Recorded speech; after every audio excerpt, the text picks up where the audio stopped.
Peace, family. So we're back this week with another special guest. Peace, family. Welcome to BattleOnline.com, your one-stop shop for the highest hip-hop edutainment. Bringing you the dopest no-limit interviews, hip-hop legends, reviews, views, news, and more. So if you haven't already, don't forget to like, share, subscribe, and hit that notification bell to be updated on new drops and content. And we're joined exclusively by the film actor, director, movie maker, comedian, Terry Head Miles. What's good with you, sir? What's going on, man? What's going on? Yeah, I mean, I'm chilling right now. We definitely appreciative to have you join us. We definitely want to send our shouts and our peace out here from London. Okay. Shout out to man. Big shout out to London, man. Shout out to London, man. No doubt, man. So you in Atlanta right now? I'm in Atlanta, GA. Okay. I'm in Atlanta. So giving the people a bit of the young black Mecca. The young black Mecca. Now we know you recently reverted back to Islam. We're gonna get into some of that as well, but so we definitely want to say peace to you on that. So we'll ask you a bit more about your journey and stuff within that. But starting, I guess, from you coming up, you know, we know you from being a stand-up comedian and stuff as well in the early days. How did you sort of start out in the entertainment and get into doing your comedy? I mean, well, pretty much everybody know me. Me coming from out of the penitentiary and you know, going in at a young age and coming out at the age I was. I wanted to get into the entertainment business, but really didn't know how because I didn't know how to sing or rap. So I've always been good at joking with people.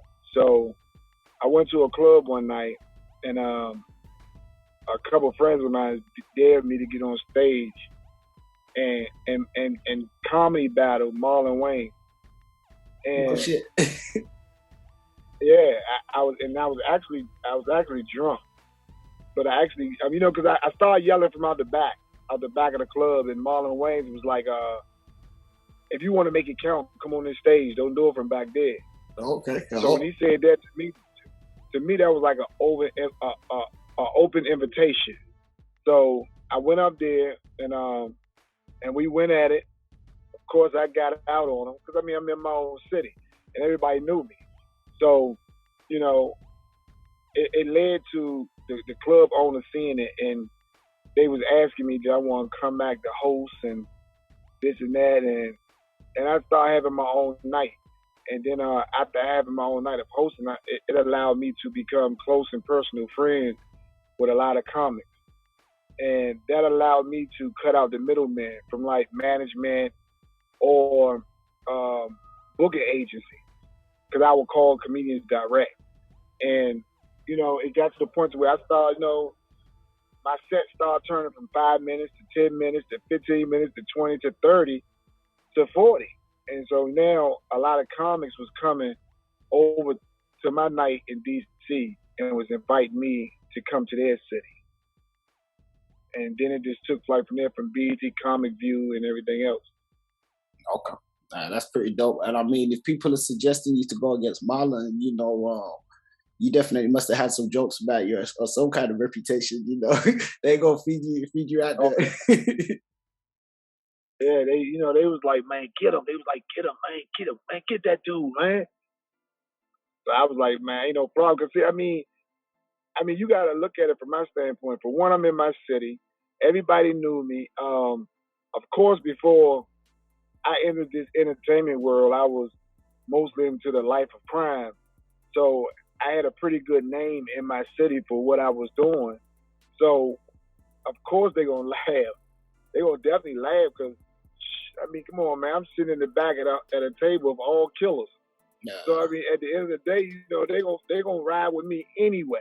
You know what I'm saying? But you know, DC is a city that's it's pretty rough, and they stand alone on their own, and they don't really care about who you are. They pretty much, man, like who I am. That's how they are. Okay. And I mean, one thing that you spoke about is definitely turning your life around and stuff, and being a positive role model and stuff, which you definitely are. In terms of your work and stuff, it's been well documented that you've been a producer as well as a director, and you've worked within other aspects of comedy, not just film, stage plays, other different productions. How do you think the stand-up scene sort of differs with just other forms of like comedy and stuff? And do you think it's still sort of the same nowadays, the whole stand-up scene, or do you think it's sort of died out that everybody's doing like all the social media stuff and that? I mean, social media have helped a lot of young Black African Americans find their way into the entertainment business fast, and to be very lucrative for themselves too. So I mean, big shout out to a lot of the young cats out there who's figured it out and found a way for themselves. You know, I can't take nothing away from social media now.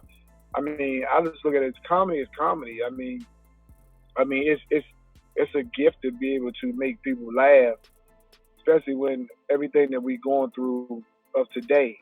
So I mean, that's like a therapist, and that's just like therapy for a lot of us to be able to sit down and laugh with all the pain that we're entering in right now. So you know, I can't take nothing away from the social media cats, man. Like, if you can find a way to make a better way for you, then do what you got to do. Yeah, no doubt, man. And I think even with you saying that, I think that echoes out nicely with some of the early work that you did with like Hoodstars or Hoodstars Cinema and stuff, and with No Limit. A lot of people will be familiar with the work that you did with Master P and some of those early movies and stuff as well, and the live showcases. How did that relationship form and come together?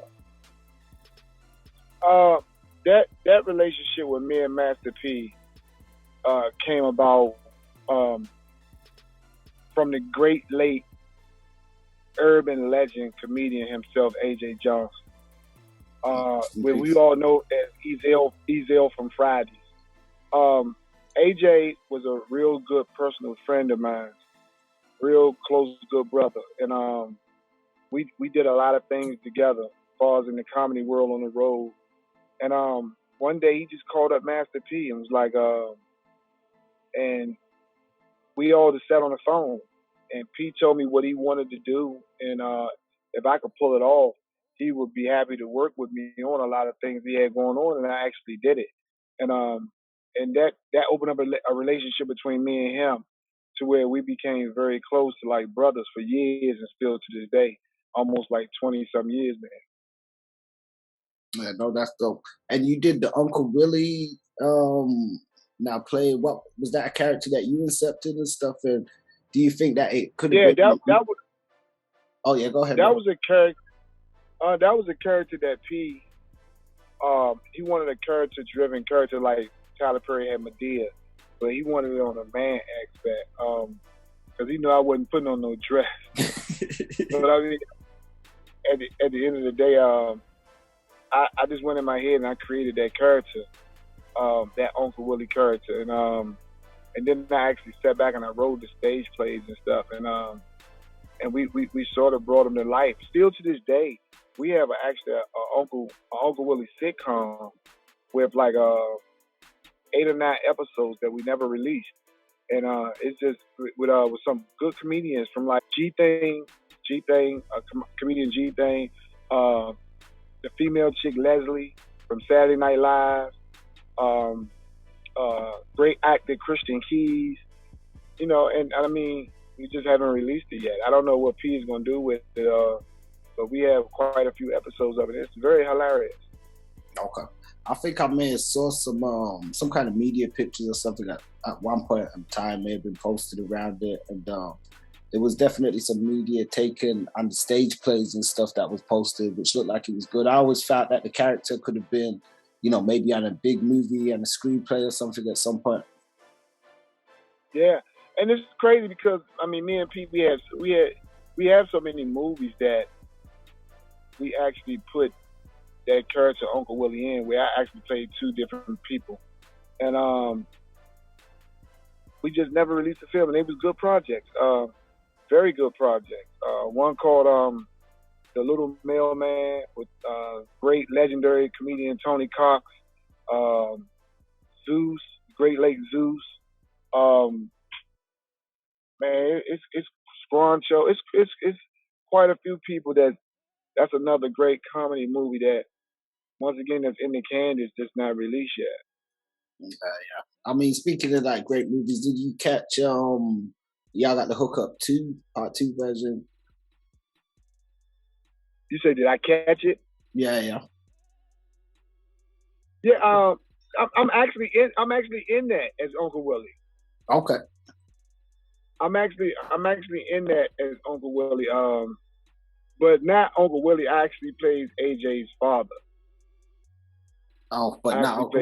Okay, I'm gonna have to rewatch it. I mean, forgive me. I have seen it, but it's not actually the Uncle Willie character, but it's actually me dressed up as an older guy when AJ Johnson is in the hospital, and I'm there next to him along with his baby mother. It's okay. I think now you say it makes sense. I mean, I have seen it. I'm gonna have people mad at me in the comments saying, "Oh, you don't watch you interview people you don't know nothing." They get on my ass sometimes and shit like that. But I tell them I don't remember every detail. Yeah, but you know what? You probably wouldn't because, like I say, it's not the normal Uncle Willie character. Yeah. Like with the teeth and all that. Yeah. It's just me playing an older guy.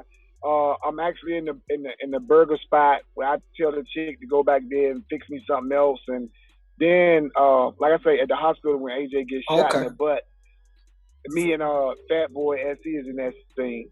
So you get in your character, you get your character switch out. Yeah, man. I mean, I love playing characters. Like, I'm very good at it, playing characters and doing things from that source and that nature. I like it. Right now. I want to do one of the kind of movies like Richard Pryor and Tyler Perry where I play everybody, and Eddie Murphy where I play everybody. Okay. I mean, someone just had one recently, one of the Wayans Sextuplets. I think that one.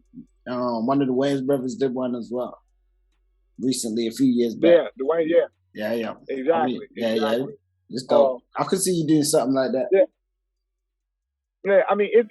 I have a lot of things in the play that, and the crazy part about it is by me doing, starting out doing comedy. What a lot of people don't understand, they always ask me, I have never did a comedy movie of my own. Yeah. So right now I'm in the making of doing one. The script is being written. It's called Nefus. It's funny as hell. It's very funny. Well, we know you got the action movies, you got the hood movies. I remember Recognize. You did, you got the stuff obviously under the No Limit, Hollywood Cinema and stuff, which I believe you was like one of the producers and stuff for as well. So, actually on the music side of things, you then went on and you was a part of, I guess, bringing in a whole new roster of artists and stuff too, with the guys out in Atlanta and stuff. So can you explain how some of that kind of came together? Like I say, I mean, dealing with P, I mean, there's no titles about who you are, what you do. When you part of the No Limit family, I mean, it's pretty much to where you fit in where you fit in at. And if you have the mentality as a boss, he will make sure that he set you in a position where you will be straight. And like I said, I've always been asking him to bring back the music for so long. And from all the great music that I heard that he had, and just one day he happened to give me a call and was like, "Man, you ready?" And I was like, "Ready for what?" I'm always ready. And he was like, "Man, we're gonna do this music thing again." So I was like, "All right, cool, let's do it." And I was at the time I was already in Atlanta doing it with the artists over here in Atlanta. And he was like, "Man, well, I want you to go look for this person, that person." I was like, "Man, they ain't what's happening. I already got some people what's happening." And that's how we came about with the artists that we had. Oh, you dropped that video, I think, the statement. Yeah, that actually was a video where I just wanted to make it known, like, we out here. You know what I'm saying? We out here. Man, don't think that it's over. You know what I'm saying? We actually is really, really out here. we ready for whatever. The soldiers is back. No doubt. And I think it was a nice little era that was definitely appreciated by the fans and stuff, to have No Limit back in the game and have a resurgence of even like a new sound and some new artists and stuff. Miss Chi, I should say, and Oak Tree was one that people wanted to hear a lot more from Oak Tree. And some of the artists we heard more from, and they rolled into the Money Mafia sort of stable and era and stuff like that too. So a lot of the artists are still like Oak Tree, still doing his thing. The Jamaican K.I., he just released a new song with him, Big Boy. Yeah, him, Big Boy, and Sleepy Brown. And K.I. is actually from London. Yeah. He's actually from London. And his mother is his sister's a big model and stuff as well. His sister's a big model, and his mother is a big DJ out there on the radio.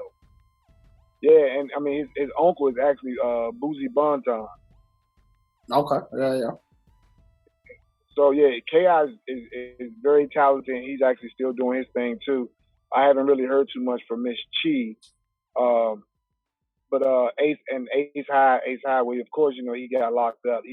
He's doing a 13-year bid, so he has probably about 10 years in on it.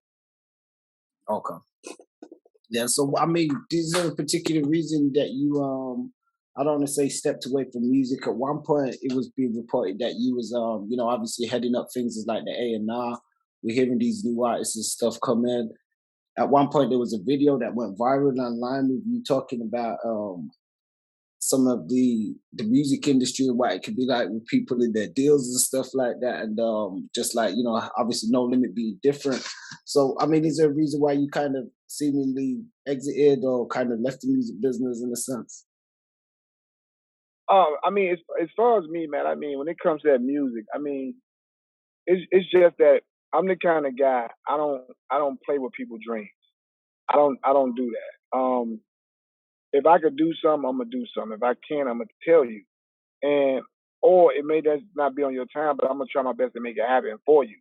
And that music industry became so shady and so funny style. It's on a level to where I really don't care too much for it. Cause and I tell this to a lot of people. I mean, it's not that important to where you gotta sell yourself to become someone. Whatever's meant for you, it's gonna happen for you. And but the good thing about the music game now is you don't really need a label. You don't really need a label. Social media and streaming have became to where independently will help you a whole lot and get you where you need to be, to where you don't have to go sign with these big record labels and listen to what they telling you as far as you got to do your music like this or like that. You could be your own boss and own your own masters and do everything independently and make just as much as money as you would do with a major. So right now, the social media and like I say, streaming is doing very well for a lot of independent artists, and I'm happy about that. And I'm actually, man, getting back into the game. I just went in the studio with these other two artists, and we actually doing a kind of song like the Statement song, but it's more on the partying and booty shaking for the women. So I want to tap into that and see how that do, and I'm gonna release that song and just see, what kind of noise it's gonna make. Okay. I mean, something different. I mean, nowadays, especially coming out of a few years with this lockdown and pandemic, people want to party. Right, they want to party. So I mean, it's good with the gangster and all that, but as far as me, that's kind of like a level. It's kind of played out for me. Yeah, no, definitely. I think it definitely needs to be a fun element and aspect to remain within the music and stuff. And I think, that's one thing, even yourself, you've always been known to bring a lot of fun to the characters and the stuff that you've done and the work that you've done and stuff like that too.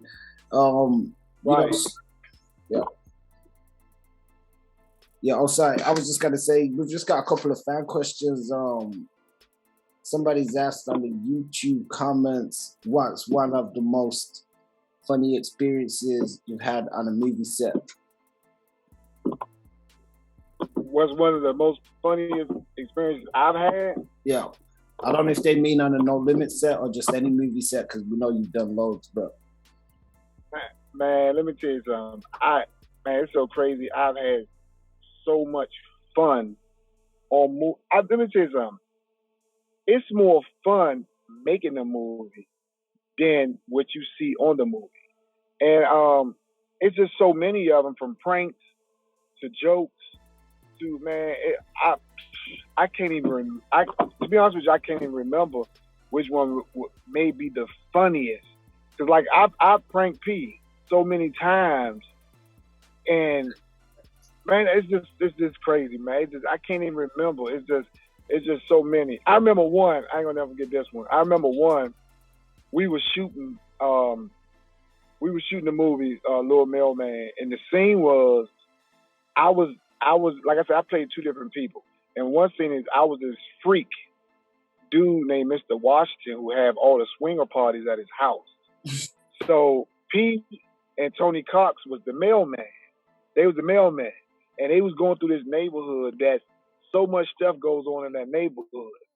So when P and Tony knocked on the door, I supposed to open the door, you know what I'm saying, with my robe on, you know, a drink of Hennessy, because I throw wild parties. Yeah.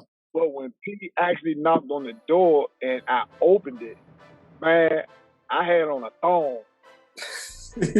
man, that dude, both their eyes got this big, and I ended up chasing P throughout the whole set. Everybody fell out. Everybody was dying laughing. And man, when I tell you, and it's probably like, we probably had like 60 people working that day, and they was like, man, this dude is messing up, man. Like, come on, man, time is money. But we had so much fun. Man, it's crazy, man. It's crazy. It's just crazy how much fun we be really having. Yeah, I know that sounds wild. And it's like you said, I think a lot of times the audience, we don't realize when we see a movie how much, you know, went into shooting those scenes and the times that people broke character. I mean, sometimes we see it on the blooper reels if they let us see a bit. Man, it's crazy. Especially when I Got the Hook Up too. Yeah. You got to think. All these comedians you got in one place. That's what I was asking you about. Yeah. You had me, AJ Johnson, Fat Boy SE, Cheryl Underwood, Michael Blackston, the Great Lake John Witherspoon. We all at one place. Michael Collier. We all just going at it. Yeah. So it's ridiculous. And who would you say is in your favorite comics from the old generation and then from the new generation, if you could pick? If I could pick, well, I'm definitely there's two comics I'm definitely a big fan of. I'm a big fan of Tony Robbins. I'm a major big fan of Tony Robbins, and like Mike Epps. Okay. Mike Epps is like one of the greatest comedians to me, not just because of his comedy style, just him overall as a person and what he do off camera. You know what I'm saying? But when you thinking back, I would definitely say Bernie Mac. Okay. Yeah. You know, and a comedian of today, it's a little dude that I like is on Instagram, and I forgot the little dude's name, but his comedy skits is ridiculous to me. When I say funny as hell, he's a funny little dude. I mean, some of those Instagram comedians, or even just the new generation of comedians, they put some dope stuff together, man. And it's definitely a testament to creativity. I always say that I feel as though comedy is one of the last safe arenas to even discuss things that we see within modern society. I know sometimes a lot of people see comedy as just clowning around and stuff, and it can give us a lot of levity, but it can also be used to address like deeper social issues and stuff like that too. And recently we've seen stuff with comedians being called to apologize for stuff that they've said at shows and things like that. Do you feel that this is something that's too excessive? Do you think, like, within comedy, people should be still allowed that arena to express themselves in a way where people know it's comedy? Or do you think, this political correctness is going a bit too far, getting at comedians? Yeah, I just feel like when things like that take place, everybody know a comedian is to tell jokes. And to be honest with you, it's not a boundary when it comes to jokes, because it's a joke.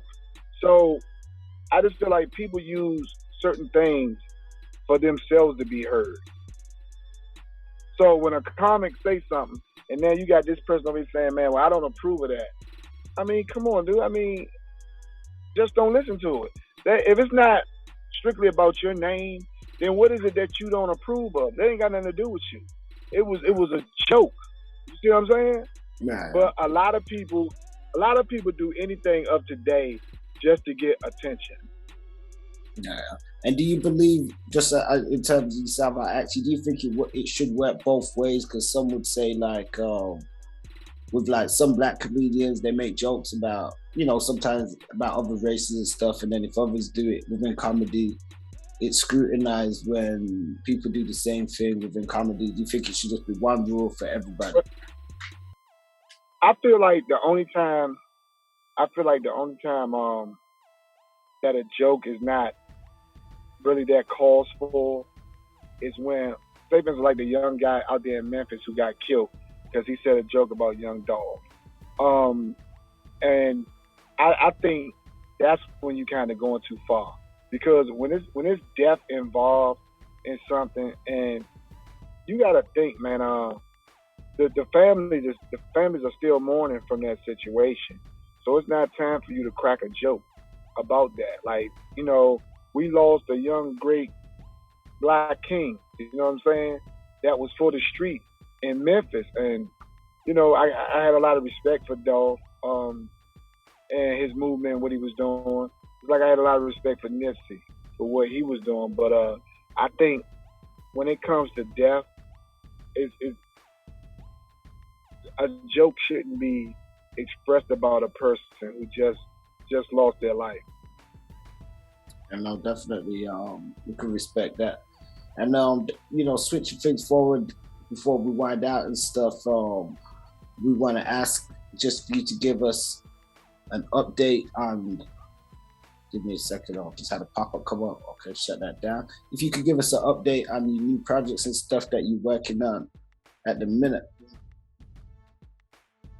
Yeah, like I say, I got a new film project that's coming out, on Amazon Prime and also Tubi TV, and also Hulu, called Swap Out. Curiosity Killed the Cat. That's my newest film. Like I said, I'm premiering that March the 12th here in Atlanta in a big movie theater, red carpet premiere here in Atlanta. It's gonna be real, real nice. It's a great movie. It's a different lane than what I normally been doing. It's like a love drama with a twist.